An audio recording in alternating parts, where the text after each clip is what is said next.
Mom, Dad, I need to tell you something. I don't believe in God anymore. Michael's words hit the dinner table like lightning. Patricia dropped her fork. Her husband Jacob froze mid-chew, staring at their 19-year-old son.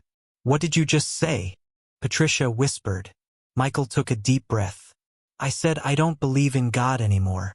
I haven't believed for almost a year, and I can't keep pretending. Jacob slowly set down his napkin, his face cycling through confusion and anger. Michael, you don't know what you're saying. College has filled your head with liberal nonsense. It's not college, Dad. I've been questioning our faith since I was 16. I just finally worked up the courage to be honest. Patricia felt the room spinning. This was her baby, the child she'd prayed over every night, raised in Sunday school and youth group, the son who'd been baptized at 14. Michael, honey, what happened? You used to love Jesus. You talked about maybe becoming a pastor. Michael's expression softened. Mom, I never really loved Jesus. I loved you and Dad, and I wanted to make you proud. But I never actually felt what everyone else seemed to feel. It all felt like elaborate pretend. Jacob's face turned red. So everything we taught you, everything we sacrificed for, none of it mattered? You're throwing away 18 years of faith because you don't feel God. Dad, it's not about feelings. It's about evidence. Logic. Looking at the world and realizing there are too many contradictions. Too much suffering that doesn't make sense if there's an all-loving, all-powerful God. Patricia started crying. Michael, Satan is attacking your mind. This is spiritual warfare. You need to pray harder. Maybe talk to Pastor Jonathan. Michael shook his head sadly. Mom, I've read the Bible cover to cover 3 times. That's part of what convinced me it wasn't true. There are contradictions, historical inaccuracies, moral teachings we'd consider horrific from any other source. Those are tests of faith, Jacob interrupted. God doesn't reveal himself to people who approach his word with doubt. But shouldn't truth be able to withstand questions? If God is real, shouldn't examining evidence lead me closer to him?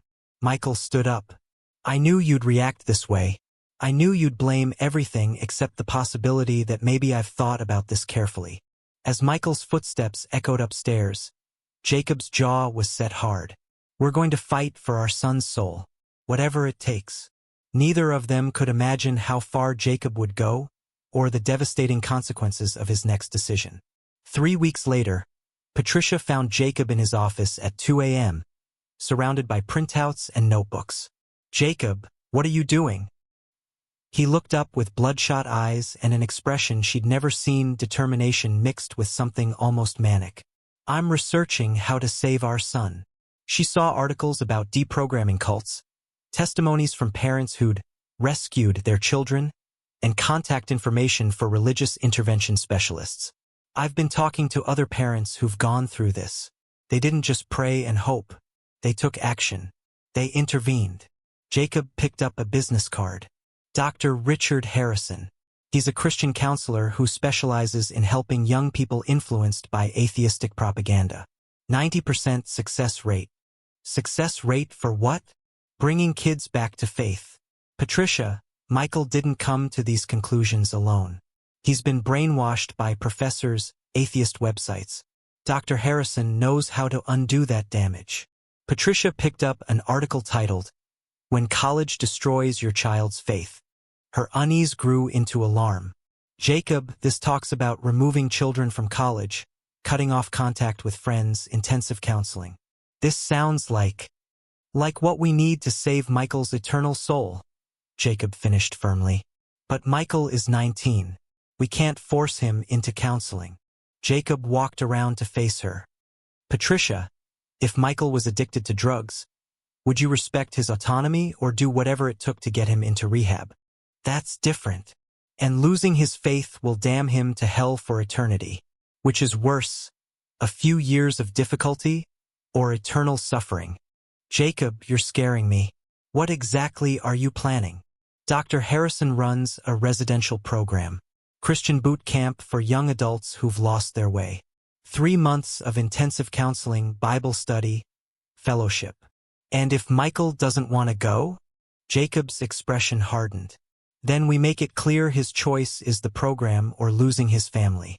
No financial support for college. No contact with us. No place in our home. Patricia felt sick.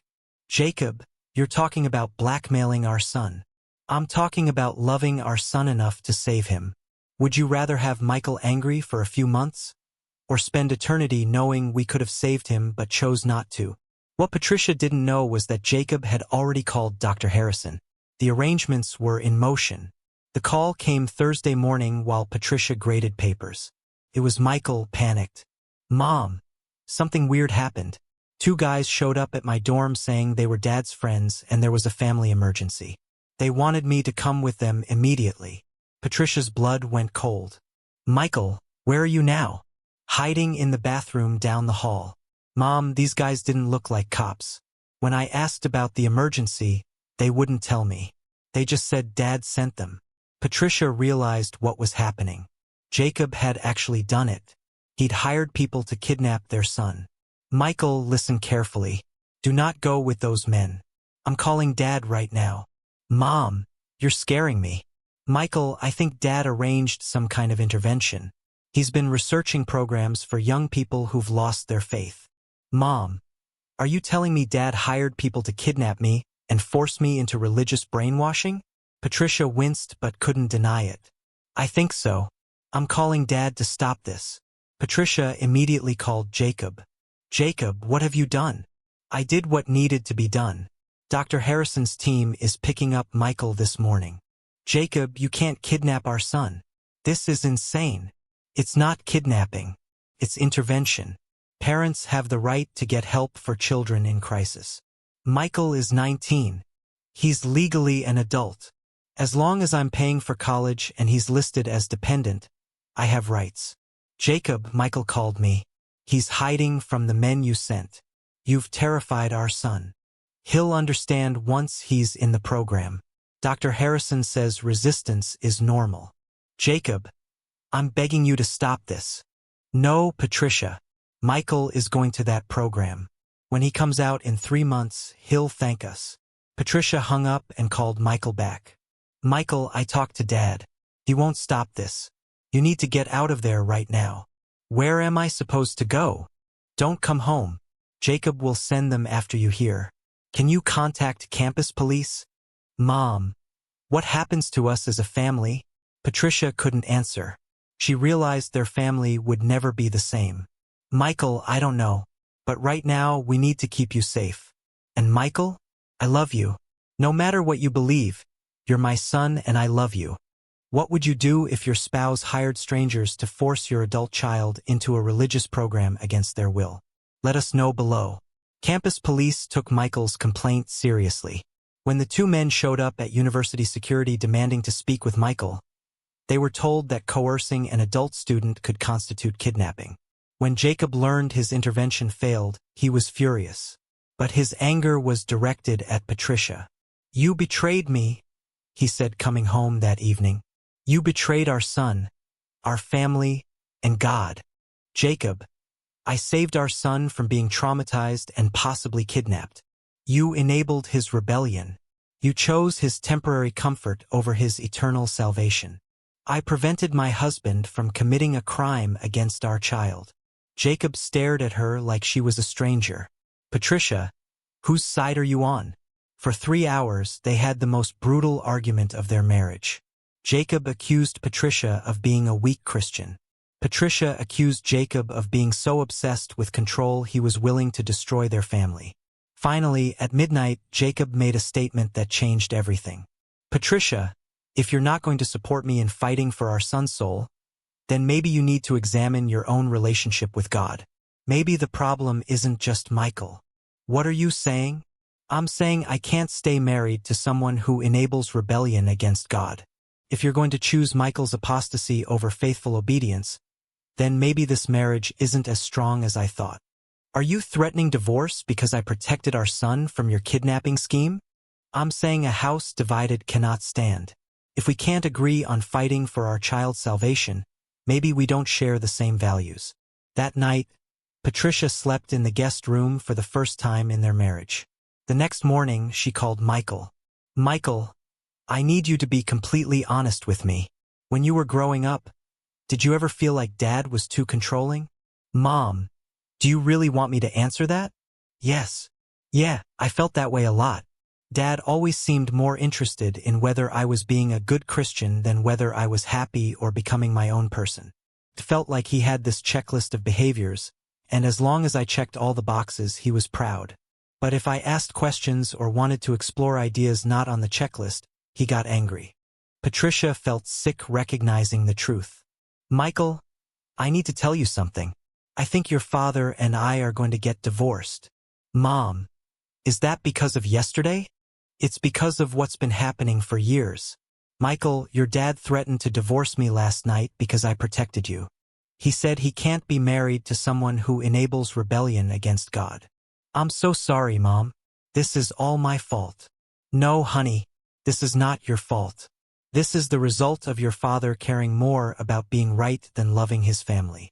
2 weeks later, Patricia packed a suitcase and drove 8 hours to Michael's college town. She called her son. Michael, I'm here. I'm in town. Can we have dinner tonight? When Michael found his mother at the restaurant, she looked tired but somehow more at peace. Mom, what's happening? Michael, I need to apologize. Not just for what your father tried to do, but for 20 years of putting his need to control you above your need to be yourself. Mom, you don't need to apologize. No, I haven't been supportive when you had thoughts that didn't fit our expectations. I should have defended your right to think for yourself. Patricia took his hands. Michael, I want you to know that I respect your decision about faith. I don't agree with it, and it makes me sad, but I respect it. You're 19, you're intelligent, and you have every right to draw your own conclusions. Michael's eyes filled with tears. Mom, does this mean you don't believe anymore either? No, I still believe in God, but I'm starting to think my faith and your father's faith might be very different things. Your father believes in a God who demands absolute obedience and punishes questions. I think if God is real, he's probably big enough to handle your doubts. So what happens now? Your father gave me an ultimatum. Choose between supporting his methods or accepting that our marriage wasn't built on shared values. And I choose you. I choose loving my son unconditionally over controlling my son religiously. Michael started crying. Mom, I don't want you to get divorced because of me. This isn't because of you. This is because your crisis forced me to see something about your father I'd been ignoring. He cares more about being right than being loving. And I can't live with that anymore. The next morning, Patricia called Jacob. I'm with Michael, and I'm not coming home until you agree to some conditions. You don't get to give me conditions. First, you will never again attempt to force Michael into any religious program. Second, you will treat him with respect regardless of what he believes. Third, you will acknowledge that trying to have him kidnapped was wrong and apologize. I will not apologize for trying to save our son's soul. Then I will not come home. And if you ever try anything like this again, I will divorce you and make sure everyone knows exactly what you did. You're asking me to compromise my faith. I'm asking you to choose love over control. I'm asking you to trust God to work in Michael's life without you forcing the process. And if I can't do that, then you'll have chosen your pride over your family. And you'll be making that choice alone. Jacob didn't call back for 3 days. When he finally did, Patricia heard something that sounded like fear in his voice. Patricia, I've been talking to Pastor Jonathan. He said maybe I let my fear of losing Michael override my trust in God's ability to work in his life. He said forced faith isn't real faith, and maybe the best thing I can do is love him unconditionally and let God handle the rest. Are you serious? He said my attempt to have Michael taken looked more like panic than faith. If I really trust God to be in control, then I should trust God with Michael's journey, even if that includes doubts and questions. What are you saying? I'm saying I was wrong. I let my fear make me do something cruel and controlling. I need to know this isn't just something you're saying to get me to come home. I want to talk to Michael. I want to apologize directly, not because you're making me, but because I realize what I did was wrong. That afternoon, Patricia arranged a 3-way call. Michael, this is Dad. Son, what I did 2 weeks ago was wrong. It was cruel, controlling, and not motivated by love, no matter what I told myself. I was so afraid of losing you that I tried to force you to be someone you're not. Dad, are you apologizing because Mom made you? Or because you actually think you were wrong? I'm apologizing because I was wrong. Michael, your mother opened my eyes to the fact that I've been so focused on making you conform to my expectations that I forgot to actually love you for who you are. So what does this mean going forward? It means I'm going to work on accepting that you're an adult who gets to make his own decisions about faith and life. It means I'm going to try to have a relationship with you based on who you actually are. And if I never come back to Christianity, this was the moment of truth. Then I'll be sad about that. But I'll still love you and respect you and want to be part of your life. Michael, I don't want to lose my son because I was too proud to admit that maybe there are more important things than being right about religion. Michael started crying. Dad, I never wanted to hurt you. I just couldn't keep pretending. I know, son, and you shouldn't have to pretend. You should expect that your parents will love you regardless. 6 months later, Michael called home with news that shocked both parents. Mom, Dad, I've been doing a lot of thinking lately. About faith, about God, about what I believe. What kind of thinking, honey? I've been watching how you and Dad have handled this situation. And I've been thinking about what faith looks like when it's not about control or fear. Michael, what are you saying? The version of Christianity I grew up with felt oppressive and conditional. But the version I've seen from you guys over the past few months feels different. Feels like love without strings attached. It feels like grace instead of performance. I've started going to a different kind of church here at school. One where questions are welcomed, where doubt is seen as part of faith instead of the enemy of faith. And how do you feel about that? Jacob asked gently. I feel like I'm discovering what faith might look like when it's chosen freely instead of imposed forcefully. I think I'm starting to understand the difference between religion and relationship. Jacob started crying. Michael, are you telling us that you're coming back to faith? I'm telling you that I might be finding faith for the first time. Real faith. Not the kind based on fear or obligation, but the kind based on love and grace and the freedom to be authentic. Michael, what changed your mind? You and Dad changed my mind. When Dad admitted he was wrong and apologized without trying to manipulate me back into believing, it showed me a version of Christianity I'd never seen before. When you chose to love me unconditionally, it showed me what grace actually looks like. I realized that if Christianity could produce parents who love their son enough to let him think for himself, who trust God enough to let him work without forcing the process, then maybe Christianity isn't what I thought it was. Jacob could barely speak through his tears. Son, even if you hadn't come to this conclusion, even if you had stayed an atheist forever, I would still love you and be proud of you. I know, Dad, and that's exactly why I was able to consider faith again. Because for the first time in my life, it felt like a choice instead of a demand. After they hung up, Patricia and Jacob marveled at what had happened. Our son found his way back to faith not because we forced him, but because we let him go. He discovered grace not because we preached it, but because we showed it to him. Sometimes the most faithful thing you can do is let go of your need to control other people's relationship with God. Sometimes love means trusting that truth is strong enough to stand on its own.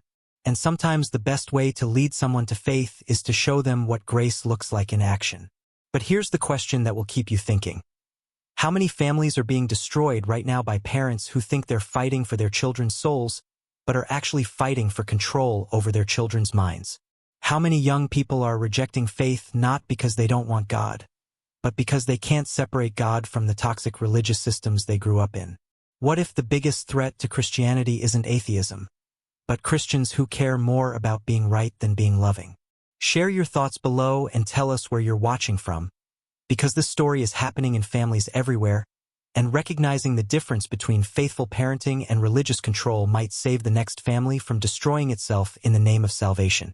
Next week, we'll share the story of a mother who discovered her pastor was teaching parents to use financial manipulation and emotional blackmail to control their adult children's religious choices. and what she did when she realized her own church was systematically destroying families while claiming to save souls.